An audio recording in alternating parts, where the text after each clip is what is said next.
Now, the redistricting plan could help Republicans flip 5 seats. You see them right here in the 2026 midterms. Texas State Representative Brian Harrison slammed the Democratic revolt on the takeout with Major Garrett.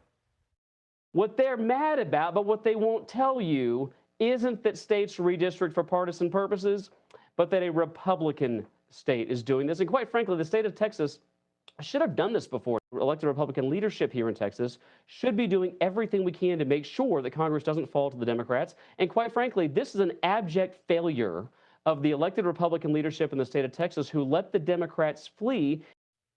CBS News political reporter Hunter Woodall joins us now from Washington with more on this. Good morning, Hunter. So Governor Abbott seems to have made good on his threat. How did this unfold?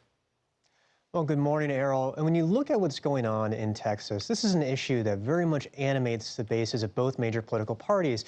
But it's important to remember what Texas GOP Governor Greg Abbott is doing here. He's still fairly limited because the Democrats that have fled, they're in Illinois, it sounds like they're in New York.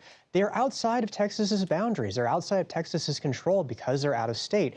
That just speaks to the tensions that have become, major part of this political moment as both major parties look at this. Now, it's important to remember, too, what this means for both political parties. And Texas Democratic Rep. Julia Johnson is somebody who's going to be impacted by these new maps, potentially, and she's been talking about this as well.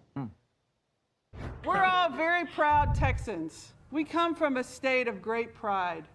And I never thought, as a Texan, as an elected member of the Texas House of Representatives, and now as an elected member from Texas to the United States House of Representatives, that I would see the governor of the proud state of Texas bend a knee to a felon from New York.